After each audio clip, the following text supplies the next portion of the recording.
Hi everyone, happy Tuesday. We are live here in the Sewspire studio. My name is Andrea and this is my daughter, Ashley. We're so happy to have you join us. Kicking off with our long-standing Sewspire tradition. What is in your mug? This morning I have water in my mug because it's very hot here in Northern Virginia. It's the summertime, officially. Yes, and I know I've heard from some of our friends out in California, and you all are melting too. So we have that humidity here in Virginia that just stops you in your tracks. It's like walking through a wall of water all the time. So that's what we've got going on here. And my mug is hot coffee. I don't care if it's hot outside. So yesterday I gave the talk. My landlord told me I'm not allowed to call it a speech. She said a speech is something that you give when you're getting an award. What do you guys think? Do you think speech is the right term? Talk, chat, conversation? What would you call it? I think it definitely was a talk. It was a life talk, for sure. Yeah, a life talk. Okay, so anyways, I am going to go with a talk, and I'm going to let Ashley tell you how she thinks it went. I think she did an incredible job, a really phenomenal job. So I actually videotaped the entire talk. So hopefully that's going to be up later today, if not sometime this week. But she was incredibly nervous going into it all. The whole day, she didn't even come into the studio. She just paced around the house getting ready for this talk. Cleaning. With her fake microphone. Just practicing. But when she got there, it was as if she just totally fell right into the zone. And you could see all the nerves just went. Not when I first got there. When she started talking, all the nerves just disappeared. But when we got there, we had about an hour that we had to sit through their meeting and listen to everything before it was her turn to talk. And you could just see, she goes, there's a lot of people here. There were how many people? I think there was probably close to 70 people. Yeah. And it was a big room. This, it was like the size of my daughter's cafeteria at the elementary school. So there were a lot of tables, a lot of chairs, and we were kind of positioned off to the side. But one thing I noticed, Ashley is telling the truth, I was nervous and I did practice some for her. I did two dry runs for the dog. He loved it. And a dry run for my daughter, Isabel. And Isabel's so funny. She's a hoot. She doesn't say much of anything. She just looks at you. So you're not sure if it was good or bad. She listens, though. Yeah. And then a dry run for Ashley. And even, I knew like that the base of the content was good, but I knew that I was not like in my zone or happy spot with it all. I knew it still felt really awkward to me.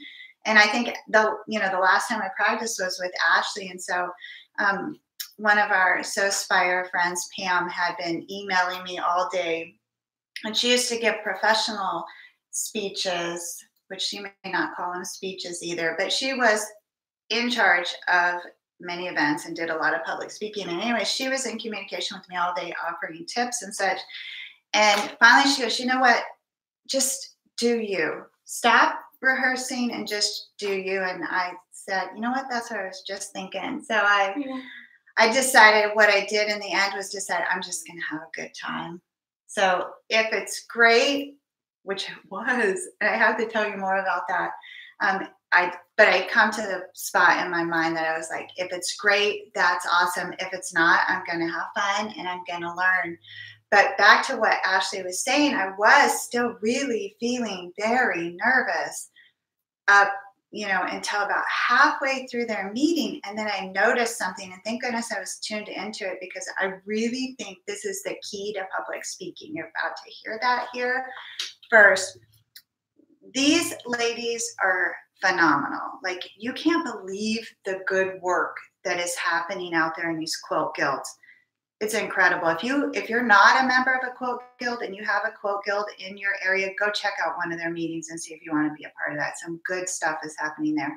So I was super impressed with what they were doing, but then there was a funny woman on the other side giving her committee report, and she just started laughing, and she said, I just got back in town Friday, and apparently I don't even know who I am. And I burst out laughing with everybody else, and total calmness. I could just feel it move all the way through my body. So laughter, like they say, is the best medicine. And I knew then, I'm like, the laughing. So early on, you'll see in the talk, they laughed and I laughed. And then from there, that's the transition that Ashley was talking about. As soon as we laughed, laughter really is a phenomenal tool. So, and nobody really gave me that tip. People did say that, oh, you have to tell a joke or because then your nerves will be gone. Mm-hmm. Yeah. So what was your favorite part? I think my favorite part was probably the very end. So at the end of the speech, I was sitting on one corner of the room recording, and then she obviously was in the center of the room, but we both were just rushed with people. And I was even sitting down with the camera. And to me, at least, they came up and, they would sit down next to me and put their hand on my knee and tell me how inspirational she was to her talk and how it almost made them cry and just how grateful they were to hear her speak. And that was really cool to see just how touching it was. But they didn't even go straight to her. They went straight to me because she was getting so many hugs and people just wanting to talk to her. But then my second favorite part was probably right before the speech. This woman came up, and you all know about the fabric bundles we showed last week that I put together with the little card that said sewspire.com, and then on the other side, the foreseen. And this woman comes up, and they're all really curious about why are they getting free fabric, all this free fabric? And she sees it says sewspire.com, and she screams and goes, wait, you have the YouTube channel, you're sewspire.com. And she starts jumping up and down. She's so excited. And that was just really cool to see that interaction because, we sit here in the studio and talk through the camera, and there's almost 25,000 people watching, but when you see them in real life and their reactions, it's really cool. Yeah. So that was very nice. But again, they were so gracious and kind and receptive. And somebody, Yana, and I really hope I'm saying her name right. She has been a follower of my work since I was pregnant and in the basement with the babies. And she's probably on this live stream with us this morning too. And earlier in the week, she said something to the effect of, you've got this, you were born for it. And when I got there in that zone and was connecting with that audience, I really could feel that. This is the next step in this process. Yeah. So it was a wonderful, wonderful experience for me. I'm shocked in some regards that it went so well because at 3 o'clock I wasn't that prepared. And I did see in the feed there, Megan's on the live stream. Yeah, I saw her. On the chat. And she said, don't forget your practice with me. So Megan actually was very instrumental, as was my entire family, has always played a big role in this. But for this particular talk, Megan helped me make all the boards, and I'm going to have Ashley bring them over so we can show you the finished boards because you can't see them very well in the talk, but these were key in keeping me straight. I didn't even look at my notes at all until the very end. So gave them a lot of kicks, the sewing hierarchy, and down here we have the novice, which is obviously where I began, and I described the novice as borrows a sewing machine and asks you to thread it. And then you kind of giggle because she thinks she's all set. As soon as the bobbin runs out, she's going to be back knocking at the door, asking you to wind the bobbin. So that's where I started at. But it goes all the way up to the top, which is the quilter that I deemed to be faultless. And the quilter came right under Martha Stewart, who, in my opinion, is a domestic goddess. So that was very helpful in connecting with the audience. And then This was the first, which I shared a little bit of this on the vlog. I think this was the whole journey. And Megan is responsible for depicting all of this. And what we, where's the second board, honey? That's not the whole journey on one board. That's half of the journey. And then here's the remaining part there. And you see our hot air balloon. And we decided to put the dreams that we're still striving for around the edge of that hot air balloon. But Megan drew all of that for me and spent a lot of time here in the studio. So the first time that I really got to practice and rehearse was with Megan. And out of all my children, Megan is most, like I say, I just morphed a little carbon copy of myself when she was in my uterus. And so she is most like me in regards to personality. So I felt very, very comfortable practicing in front of her. And she offered me a lot of great suggestions. And Megan's best tip, which actually probably was the key, if I had to pick one key to the success beyond the laughter, which was calming the nerves, was Megan said, Mom, don't try to memorize everything. All you have to know is the beginning and the end. That's all anybody's going to remember. And I said, I think you're right. The beginning and the end. So I just memorized the beginning and the end of the speech, and the boards were the middle, and it worked really good. So many, many thanks to you, Megan, because you, of course, played a very important role in this process. And then I would be completely remiss if I did not thank my husband, who was the, for lack of a better word, the butt of all my jokes. Yeah. Made them well. Thanks, Dad. Come on, you got a room full of ladies. Of course they want to make fun of men. So love to any men on the live chat here. But I think you all know that I love my husband. And Ashley was laughing too. And I said, dear, do you think I was too hard on Dad? And she was, actually, no, you kept that very light compared to what it was really like. So It was good fun. But any questions? Because now we chitty-chat. The only question we have so far is asking, what is the new project for this week? Oh, good. Thank you. That's on my list. So this Saturday, we're going to be making, I think you all like to call it the belt bag, but I've been referring to it as the bum bag, the crafter bag. We used to call it the fanny pack.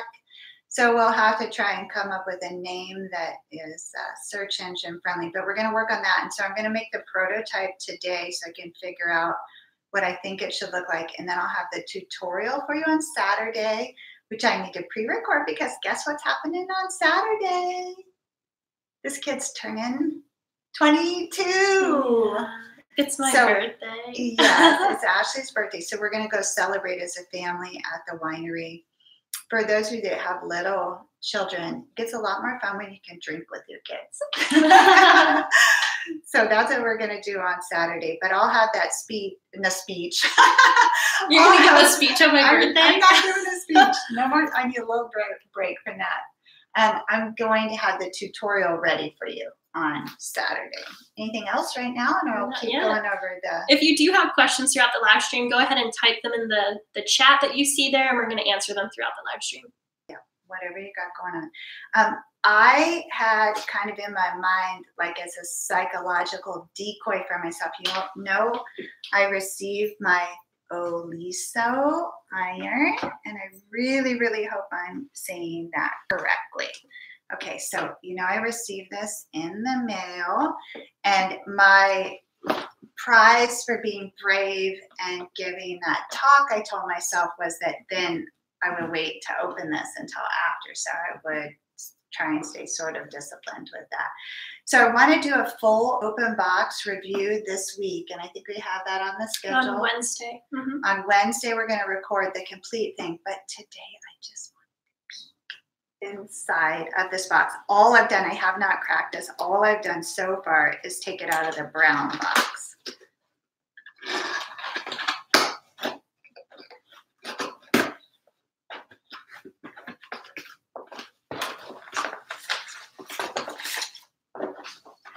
Ooh, it's very pretty. I'm super excited to use this. I have like the world's worst iron.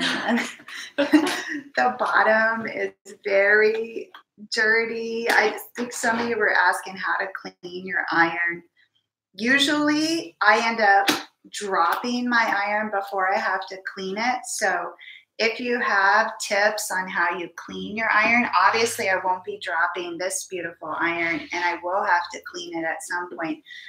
I'll look in that manual too. I would never read the iron manual, but I will read this one to see if there's tips on cleaning. But if any of you have tricks or tips on cleaning that you want to share, I think Tina was asking about that, and she's probably gonna for sure watch this stream if she's not already on, so you can offer her your tips. But I am super excited to plug that in and throw out my dirty, small, ooey iron. It's time for it to retire. Mm-hmm. Yeah. And the cord on the iron I have is so short.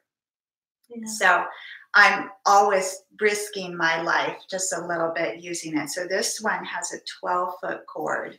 Wow. So yeah, like I can iron across the room now. And in this space, interestingly enough, there's only this wall or on the other side, so an extension cord and the iron. Probably not the best idea in the world, but now I'll have the iron on this wall, so it'll be good. Anything else? Yes. Michelle wants to know, how long do you usually spend in the studio? How long do you spend sewing, and how do you manage time? I am obsessed with time. And one of my kids, being nice, said, "Do you know crazy people are obsessed with time?" I said, well. So what I do, first off, I have a planner. I'm an avid planner. My favorite planner of choice right now is the Passion Planner. And if you want to try it right now, because they're doing a massive product relaunch and they're coming up with a new size, you can scoop those planners for $5 right now. It is one of my favorite planners that I've ever used. And so every morning, well, first let me back that up. On Saturdays, I sit down for a minimum of an hour by myself and plan out the week ahead, because I do a lot of custom work. So I have to make sure that I have that fabric on the premise, that I know what I'm sewing, that I have enough hours to sew it. And so I write out what I think will be the schedule on Saturday, and then just keep some awareness that life is going to happen. So I don't write it necessarily in for each day, unless it's something like this, where it's at a scheduled time and we have to show up. But as far as the sewing, I leave some flexibility. And then what I do, we're in our new summer schedule, which most parents go through when it comes summer. All of normal goes out the window, and you have to come up with this new schedule. So for the summer, especially having Ashley home because she can watch Isabel in the morning, believe it or not, I'm in the studio at 6:30 in the morning. And so that gives me, usually Ashley comes around 10. So from 6:30 to 10, I sew my custom orders. And I try not to do more sewing than that in one day. On occasion, I do have to sew more than that, but that's about my maximum at the machine. And so then when she arrives, I'll do things. She usually needs my computer at that point. So I let her work on the Mac, and I'll package and take the photos and go up to the post office. Like, I have a beautiful post lady who I love to visit with. So that's my little break, and take a walk up there. Then I come back, and by that time, Ashley heads home so that she can take Isabel to the swimming pool, and they try and do little fun things like that. And I have a few more hours alone here in the studio. And that's when I'll write the articles for the newsletter, or connect with my folks over at the Fourth Seam and answer their emails.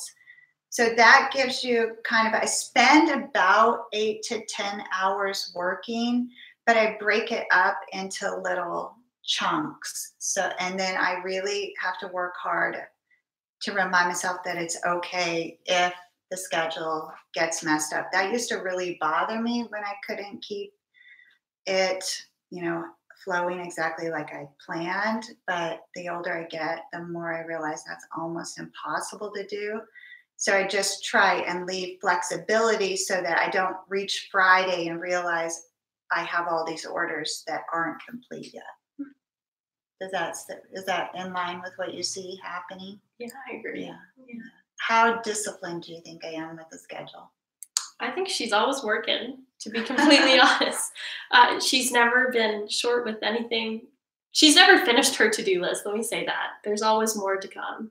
Yeah, it's kind of never ending. But like we said before, it doesn't feel like work to me. So to me, it's like having fun all day. Yeah. So, any other questions? Yes. You have someone asked, what is your favorite type of projects to make? Well, I am all about instant gratification. So anything, do y'all remember when I was gonna make a quilt? It wasn't even a real quilt. It was just a whole cloth quilt, and I quit. So anything that takes too long or is repetitive, I dread. So if it's something that I can finish in 2 hours or less and use right away, that makes me super happy. Like the grocery tote. Still bringing me tons of joy. It was a completely new design that I honestly didn't know exactly how it was going to come together until I started playing with the fabric. It worked and it was functional. So that's what makes me happy and what I like to do the most are quick projects that have a function, and I personally can use them right away. Great. You have another question from Montana Wendy. What tips do you have when your sewing project has 2 different types of fabric, such as a woven and a knit? Ooh, I rarely have the pleasure of working with knit because of the stretch. So ask her if she's still on there, what specifically she's making, because that will matter. Like I would never sew a bag from knit. But while we're waiting for Wendy to tell me what it is she's trying to make, I want to tell you, our friends at Hawthorne Threads have now made all of their in-house fabrics, which are my absolute favorite, especially if you haven't checked them out. Check out the Indie Bloom prints. Whoa, gorgeous. They're all available in knit. So I have to go back to that dream I have of learning to sew clothes, because I could have some absolutely gorgeous t-shirts if I will just sit down long enough to learn how to use. I know how to use the sergers, but if I will sit down long enough to come up with a technique that I'm happy with to sew with their knits. But if you do make clothing and enjoy working with the knits, check out that collection at Hawthorne Threads. She said she's making baby blankets. Oh, and the knit is beautiful for that. So you're putting one on the back, I'm guessing, and then one on the front. What I used to do, so I can relate to that, is when I was making more baby-related items, I would work with the minky, which is like the knit, so it has that stretch. And chenille is fabulous for the backs of changing pads and bird cloths. Initially, when you wash it, it sheds like crazy. But after that, it's super absorbent. So what I would do with that is pin, pin, pin, especially with minky and with the knit. I can imagine it's the same way. You can't have too many pins on that, and then just move very slow. The other thing that I found that helped a lot, and this would work for your baby blankets, is when I took the minky and pre-cut that and then pressed it against a piece of quilt batting, the batting gripped that minky and also offered it more stability so it wouldn't shift and get all wonky on me underneath. So the pins, some type of interfacing like a batting is really nice. I like the warm and natural. And then move nice and slow. And if you do see things are getting sideways, just stop and readjust. Yeah, but it's much harder to fix if you're like, just zoom all the way around and then realize it's shifted on you. So go very slow. So I hope that helps you. And thank you for waking up so early. Montana it's like 7:25, right? Out there. Early. Yes. Yeah. Anyone else? Julie wants to know, have you ever painted on material? Oh, that's on my wish list for Megan. Are you still with us, Meg? I told you whatever I ask Megan to paint, she'll paint for me. And I was in the store a few weeks back. It was Anthropology. Who loves Anthropology? Do you love Anthropology? Oh, yeah. Yeah. It's my favorite store in the world. It's the smell, by the way, when you walk in an Anthropology that makes my heart stop. But they had a pair of pants in there, jeans, that were painted. They were like $360. I said, Megan, do you want to paint my jeans? So that for sure is on my list. I want her to paint jeans. And then we're getting ready too to work with a new supplier who sells artist canvas by the yard. And I thought Megan could paint that and we can make a tote out of it. So what I'll do if Megan's there and willing, and even if she isn't there, we'll make her do it. Paint the canvas for us and we'll sew a tote out of that. And then Megan can offer you her tips for painting on the canvas. You have 2 questions that are similar, so I'm going to just read both of them to you. Robin asks, how do you keep yourself motivated to sew when you're having a hard time focusing or having a bad day? And then Ashley asks, have you ever lost your mojo with sewing? Oh, nice. Okay. So believe it or not, I seriously have never had a bad day in the studio. And I don't know why that is. I have bad days at home. I have bad days at the grocery store.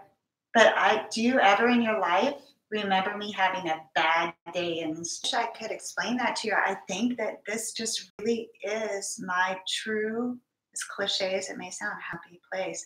So I don't have bad days here, but that doesn't mean I don't have challenges. And maybe that's what they're trying to ask. How do you overcome the challenges? So on occasion, there'll be, for the most part, I'm really lucky. I have beautiful, kind customers. But on occasion, there'll be a customer service challenge, which my viewpoint on challenges always, no matter what, it's a chance to learn. And the other, and I share this with my folks over at the Fourth Scene, when you come up to a challenge or conflict in life, especially nowadays in this technological era that we live in, people aren't connecting anymore as human beings. Okay, they've lost that connection, and we're human. We need that. That's how we're going to survive, is to know that we're connected as a whole here.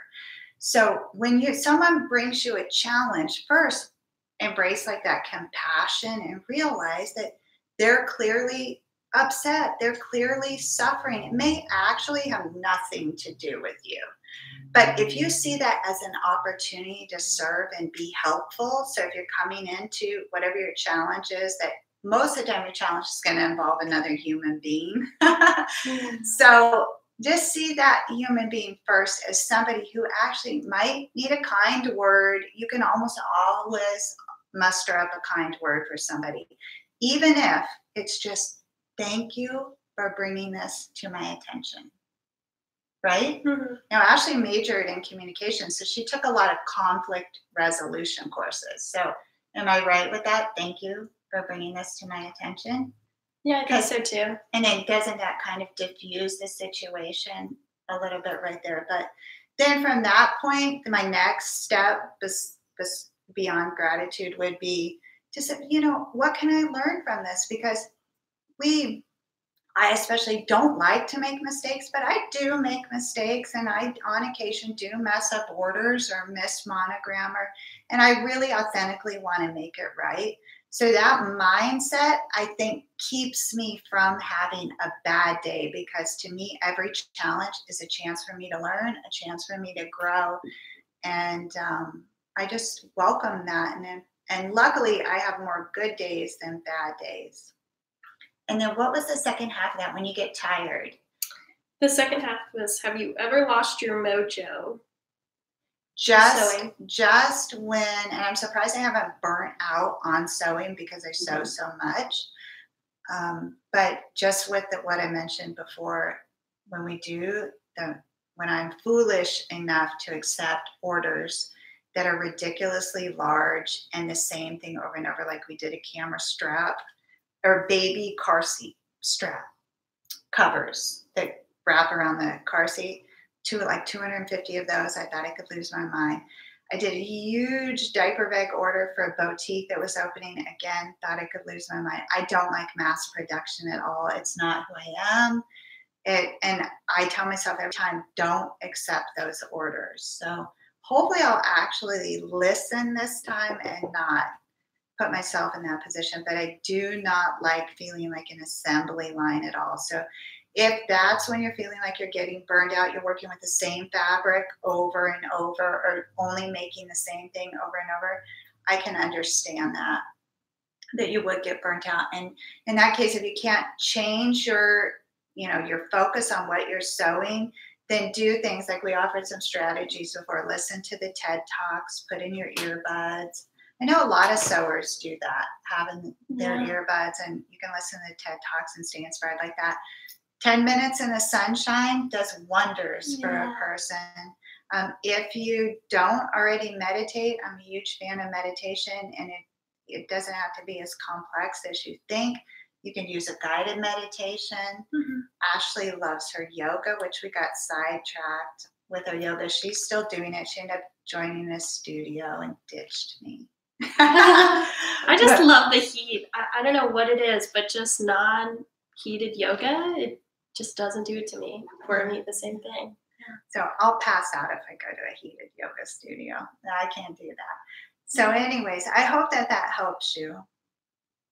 Any other questions? Yes, Tina said, for the Passion Planner, what's the website where we can purchase it for as low as $5? Passionplanner.com. And I hope they still have them because they were getting rid of the 2018s for $5. So look there. Their brand new student planner is coming out, which you can totally use as student planner. It's not like you think, that's just how they market it. It's coming out in July, I think. And that, of course, will cost more. It's worth every penny, though. I will be right there, one of the first ones in line to order it. I absolutely love my Passion Planner. Michelle wants to know, what type of sewing machine do you use? Oh, they asked me this last night, too. My favorite sewing machine is the Janome DC 2012. I've had it since 2012. It is a workhorse. I keep a locking foot on it all the time. I've never encountered anything that it can't sew through. The only maintenance I've ever done to it is replace the light bulb in it, which happens to be a tail light bulb. So you can go to Walmart, just take out your old one, go to Walmart, get it for a couple of bucks. And I really love the Janome machines. I own 3 of them, including actually 4. So I have an embroidery machine that's Janome, a serger Janome, the DC 2012, and a Janome Magnolia. The Magnolia is wonderful, but it is not as powerful as the DC 2012. Anything else? Someone asks, have you ever used a ruffler foot?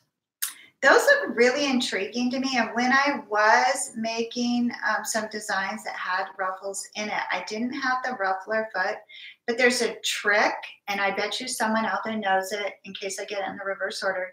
You tighten the tension.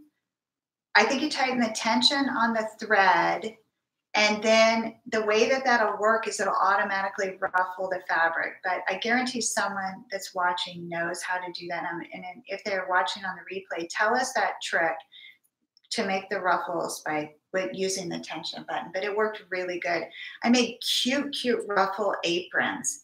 So I'd create all the ruffles and sew them on the front of a little waist apron, and they were precious. They sold very well in the store. And I just received the latest Pottery Barn teen catalog, and there's a ruffle laundry bag in there. So if I don't have anything to write with now, but if Ashley will try and remind me, I want to make that ruffle laundry bag. So we'll have a chance to work with the ruffles. And I have a lot of sewing machine feet or attachments that I've never explored. So we'll Google the ruffle foot, see, I may already have it, and then I'll learn how to use it, and we can maybe work with that and try out both techniques. So thank you for that question. Anything else? Yes, we'll wrap up our last question. What monogram sewing machine do you use? Okay, so I couldn't remember what it was last night. It's the Memory Craft 350E Janome. And I've had that for several years too, and it's going it's working very well. I've never ever had any problems with either. I did break the foot on it because I didn't have the settings right. And I just ordered another one. It was only a couple dollars, and put that right onto it. Changed the needle on it, and I've done nothing else besides that. So I highly recommend the Janome products. I do have a couple things. I know that if there's other outstanding questions, email them to sewinginspiration@gmail.com and we'll get them in the newsletter tomorrow. Yep. You also could comment below or write it in the chat still too. Yes, and we'll get your questions answered in the newsletter. But I have a few more housekeeping items that I want to tell you all about. We made the apron, which, can you see it? A ticking apron. And that is already very popular in the community, but I wanted to do something a little different for this week's Happy Mail giveaway. Because I cut out 2 of those, I have, and the other D-ring is here, I have a ticking apron kit that we're going to give away. So it includes all of the material pre-cut to those exact dimensions that I used in the tutorial, and the 2 little D-rings. Our international friends are welcome to enter this because I can completely fit this in the international envelope. The only exception would be if for some reason there are postal restrictions to shipping cotton fabric to your area, then I just can't ship it to you. But if you're familiar with your postal regulations and it's okay for you to receive fabric in the mail, please do enter, and you can do to win the drawing. At the top, you'll see it says Happy Mail. If you go ahead and put your information in there, you'll automatically be entered to win. And we also put a link to the Happy Mail drawing in the notes below this video too. So you should be able to see that after. You just look in the description right below the video. After we sign off. Okay, so I want to tell you the design workshop series that we're putting together is the registration for that is going to open on Thursday. So we're going to have all the details. I think there are about 150 of you that indicated you were interested in attending or participating, because the first one is going to be online. And so we're going to have the details of how you can actually register and reserve your space. There's only going to be 200 spots in this initial workshop. And so we're going to have the details, and you'll be able to start signing up Thursday. So if you were one of the people who put your name on the list, we're going to give you advance notice, and you're going to be able to sign up sooner than the rest of the world.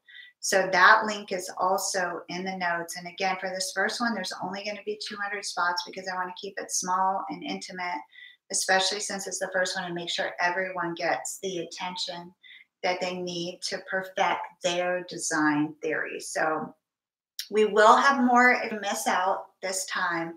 And undoubtedly, like anything I do, I'm going to learn from the first experience, and then we'll be able to improve future ones. With improvements, of course, there may be additional costs. So we'll just have to see what works and what doesn't. But if you are interested in that and serious about learning my design philosophy that I use to run my Etsy shop, this is not like the forcing. This is the actual maker end of it, how I design my bags, come up with the patterns, and move through that process of functionality and beauty and such. So if you're interested in that, make sure you put your name on the email list so you can be the first to the link to actually hold your spot. And then I want to thank my friend Jan. This is my first piece of royal mail. You have no idea. I was like a kid at the post office when my beautiful post lady Ruth handed me this envelope, and on it was a big stamp that said royal mail. I felt so special.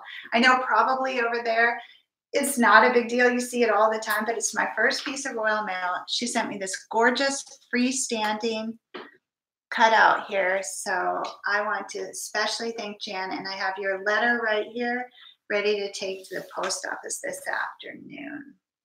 And did we cover the schedule real quick? We can wrap with that, what we have going on for the rest of the week. So today's Tuesday, the live stream. Yes, tomorrow is Wednesday, so you're going to see the unboxing of the Xoxo Pro Iron, as well as the newsletter is going to go out. So if you haven't yet subscribed to the newsletter, just go to sewspire.com and you'll be able to sign up there for the newsletter. Then on Thursday is when you're going to see the normal studio vlog and studio update and Happy Mail, which is when we're going to do the Happy Mail giveaway. And then on Saturday is when you're gonna have the tutorial for the fanny bag. And then hopefully today or sometime this week is when the speech is gonna go up. So we're gonna do our best to get it up as soon as we can. Okay, so thank you all for joining us. If before you log off, if you give the video a thumbs up, that helps us climb in the Google ranks there and reach more people and grow this beautiful community. So as always, please know the creative genius in me will be celebrating the creative genius in you. Have a wonderful day, everyone.